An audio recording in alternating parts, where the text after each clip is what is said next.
कि जो नेता कांग्रेस छोड़कर बीजेपी में जाता है, बीजेपी उसे जीतने नहीं देती है कि हम हैं तो आपके, लेकिन आपके नहीं हैं, दिल में कोई और है, भले आप मेरे साथ हैं। और बीजेपी जीतने नहीं देगी उन्हें, क्योंकि बीजेपी किसी भी कांग्रेसी नेता को पालेगी पोसेगी। विधायक वो कांग्रेस की हैं, लेकिन बोल वो बीजेपी की बोल रही हैं। जब से मध्य प्रदेश में बीजेपी को उपचुनाव में करारी हार मिली है, तब से बीजेपी के अंदर मध्य प्रदेश में भयंकर डर का माहौल है। अब कोई भी नेता उपचुनाव कराने को या फिर उपचुनाव लड़ने को तैयार ही नहीं है। नेता ही नहीं, पूरी बीजेपी अपना पूरा कदम पीछे की तरफ खींचती हुई नजर आ रही है। वहीं कांग्रेस है कि मध्य प्रदेश की बीजेपी को, मोहन सरकार को चैलेंज करती हुई नजर आ रही है। ऐसा सवाल इसलिए जन्म ले रहा है कि मध्य प्रदेश में एक और विधानसभा सीट पर उपचुनाव होने वाला था, लेकिन इस करारी हार के बाद अब वो उपचुनाव शायद नहीं होने वाला है, क्योंकि एक और कांग्रेस के नेता कांग्रेस छोड़कर बीजेपी के साथ जाने वाले थे, नहीं जा चुके थे। लगभग 5 महीने से वो बीजेपी के साथ में हैं, लेकिन शायद वो इस वक्त के इंतजार में थे कि वर्तमान में जो भी उपचुनाव होने वाले हैं उसका परिणाम क्या होगा। अगर उसका परिणाम पॉजिटिव होगा तो मैं भी उपचुनाव लड़ूंगा, लेकिन ऐसा नहीं हुआ। निगेटिव उसका रिजल्ट आया, और जब उपचुनाव का रिजल्ट निगेटिव आया तो एक और विधानसभा सीट पर होने वाला उपचुनाव स्थगित हो गया। वो उम्मीदवार डरता हुआ नजर आया, अपना पैर पीछे की तरफ खींच लिया। वही नहीं, बीजेपी भी जहां उपचुनाव कराने को अग्रसर रहती थी, उत्तेजित रहती थी, अब उपचुनाव के नाम से ऐसा लगता है कि बीजेपी को भी डर लगने लगा है, डर सताने लगा है, क्योंकि बीजेपी को अब एहसास हो गया है कि अगर उपचुनाव किसी और विधानसभा सीट पर पुनः होता है तो निश्चित तौर पर हार की संभावना ज्यादा दिखाई देती है। इस वजह से बीजेपी अब उपचुनाव के नाम से डरने लगी है। सबसे पहले हम ये बता देते हैं कि उपचुनाव के नाम से बीजेपी क्यों डरने लगी है, जबकि बीजेपी ही दल बदल पर ज्यादा भरोसा करती और कई नेताओं को दल बदलाती हुई नजर आई। कई कांग्रेसी नेताओं को बीजेपी में जुड़ते हुए आप लोगों ने भी देखा होगा, लेकिन अब शायद यह सिलसिला कुछ कम होता हुआ नजर आ रहा है, क्योंकि बीते कुछ दिन पहले विधानसभा के उपचुनाव हुए, जिस विधानसभा के उपचुनाव में विजयपुर विधानसभा सीट के बीजेपी के उम्मीदवार कांग्रेस के विधायक, जिन्होंने वन मंत्री का भी पद ग्रहण कर चुके थे, उन्हें करारी हार का सामना करना पड़ा। हालांकि वो कोई छोटे मोटे नेता नहीं थे, वो मध्य प्रदेश के विजयपुर विधानसभा सीट से कांग्रेस की तरफ से लगभग 6 बार लगातार उस सीट से विधायक रह चुके थे, और जब उनको इस करारी हार का सामना करना पड़ा तो फिर हर उस विधायक को इस नाम से डर लगने लगा कि अगर विजयपुर विधानसभा सीट के बीजेपी के उम्मीदवार रामनिवास रावत वन एवं पर्यावरण मंत्री को हार का सामना करना पड़ सकता है, तो फिर हम किस खेत की मूली हैं। यही डर सभी नेताओं के अंदर बैठ गया और दल बदल के नाम से डरने लगे। उन्हें लगने लगा कि अगर हम दल छोड़ते हैं तो ना तो इस घाट के रहेंगे और ना तो उस घाट के रहेंगे, क्योंकि दल छोड़ने के बाद इस्तीफा दिया जाता है, इस्तीफे के बाद उस विधानसभा सीट पर उपचुनाव होता है और उपचुनाव जीतने के बाद ही वो दोबारा विधायक बन सकते हैं। लेकिन अब इस दशा में जब रामनिवास रावत को इस करारी हार का सामना करना पड़ा, तो अब दल बदलने का सिलसिला भी घट गया। उपचुनाव के नाम से नेता डरने लगे। आखिर कौन वो नेता है जो अपने विधानसभा सीट से कांग्रेस को छोड़कर बीजेपी में जा चुका है, लेकिन इस समय का इंतजार कर रहा था कि आखिर उपचुनाव का नतीजा क्या होता है। दरअसल रामनिवास रावत पहले उम्मीदवार तो विजयपुर विधानसभा सीट से हैं, दूसरी विधानसभा सीट बुधनी जहां उपचुनाव हो चुके हैं, हालांकि वहां दल बदल का कोई नाम नहीं था। वहां के उम्मीदवार शिवराज सिंह चौहान केंद्रीय मंत्री बन चुके हैं। लेकिन मध्य प्रदेश का एक और विधानसभा सीट, जहां की विधायक निर्मला सप्रे कांग्रेस की तरफ से पहली बार वो विधायक बनी है, लेकिन आज से महज 5 महीने पहले ही उन्होंने बीजेपी के मंच में चढ़कर बीजेपी का पट्टा पहन लिया है। बीजेपी के समर्थन में खड़ी हो गई, बीजेपी में शामिल होने की सुरगुवाहट तेज हो गई थी। लेकिन अभी तक निर्मला सप्रे ने इस्तीफा नहीं दिया था, कांग्रेस की तरफ से उन्होंने छोड़ने का कोई एक संदेश नहीं दिया। भले वो बीजेपी के साथ खड़ी हो गई, लेकिन कांग्रेस को उन्होंने नहीं छोड़ा था। लोगों का कहना है, राजनीतिक जानकारों का मानना है कि उन्होंने कांग्रेस का साथ इसीलिए नहीं छोड़ा था कि इस उपचुनाव का नतीजा देख लेते हैं कि क्या होता है। एक बार किसी तरह तो विधायक बने, और अगर उपचुनाव के चक्कर में, बीजेपी के साथ जाने के चक्कर में वो भी छूट गया तो ना तो घर के रहेंगे और ना तो घाट के, जिस तरह रामनिवास रावत के साथ हुआ। निर्मला सप्रे बीते लोकसभा चुनाव से ठीक पहले मध्य प्रदेश के वर्तमान मुख्यमंत्री मोहन यादव के मंच में चढ़कर सदस्यता तो नहीं ली थी, लेकिन बीजेपी का पट्टा पहन लिया था। उसके बाद कांग्रेस में भी यह सुगबुगाहट तेज हो गई कि शायद निर्मला सप्रे कांग्रेस के बिना विधानसभा सीट की विधायक शायद कांग्रेस को छोड़ने वाली हैं।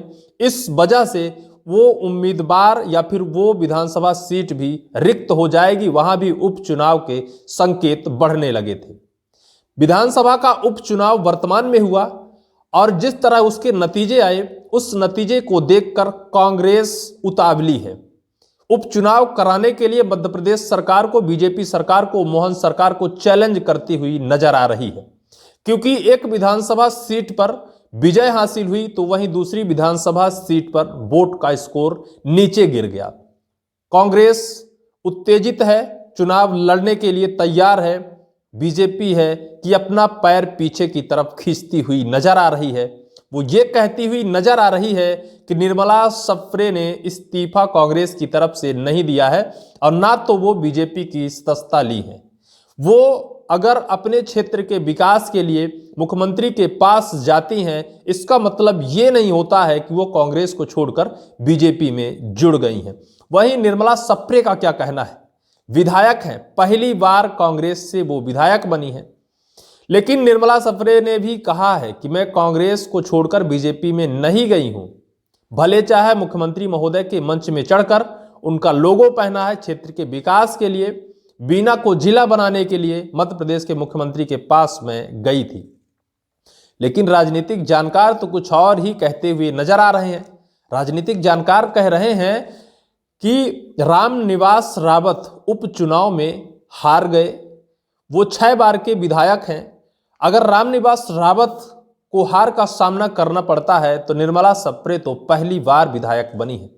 निर्मला सप्रे के अंदर भय बैठ गया है कि जिस तरह रामनिवास रावत को करारी हार का सामना करना पड़ा, उसी तरह हमें भी हार का सामना करना पड़ सकता है।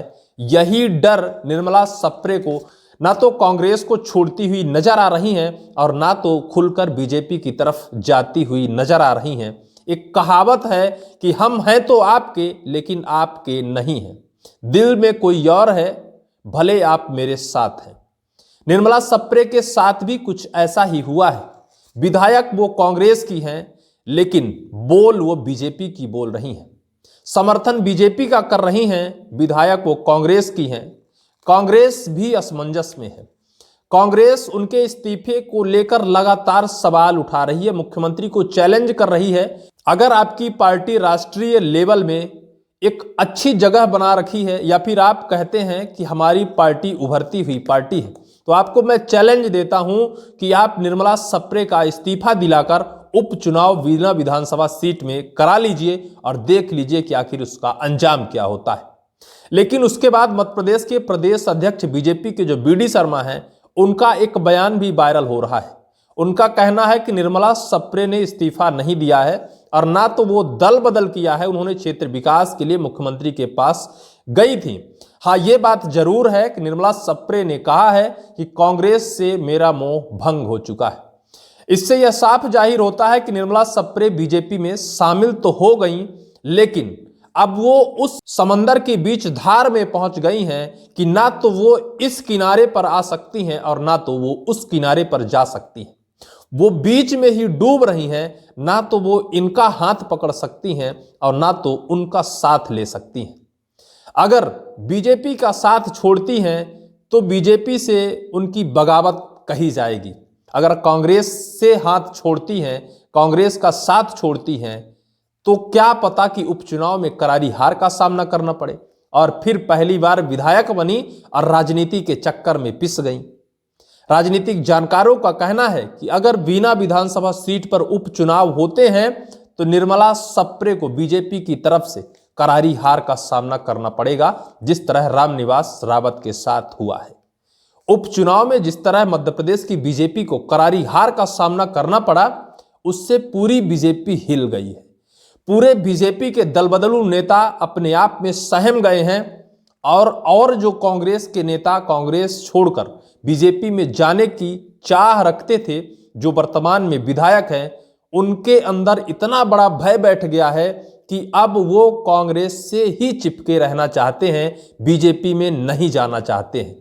उन्हें यह विश्वास हो गया है कि अगर कांग्रेस को छोड़कर हम बीजेपी में जाते हैं तो हमारी विधायकी चली जाएगी, राजनीति के चक्कर में हम पिस जाएंगे और कुछ नहीं हाथ आएगा, ना बीजेपी हाथ आएगी और ना कांग्रेस हाथ आएगी। जो आज निर्मला सप्रे के साथ हो रहा है, निर्मला सप्रे ने भी यह ठान तो लिया था कि मैं कांग्रेस छोड़कर बीजेपी में चली जाऊंगी, लेकिन अंत समय ऐसा आया, उपचुनाव का जब नतीजा आया तो उनके भी होश उड़ गए और उसी दिन उन्होंने ठान लिया कि हम कांग्रेस से इस्तीफा तो नहीं देंगे।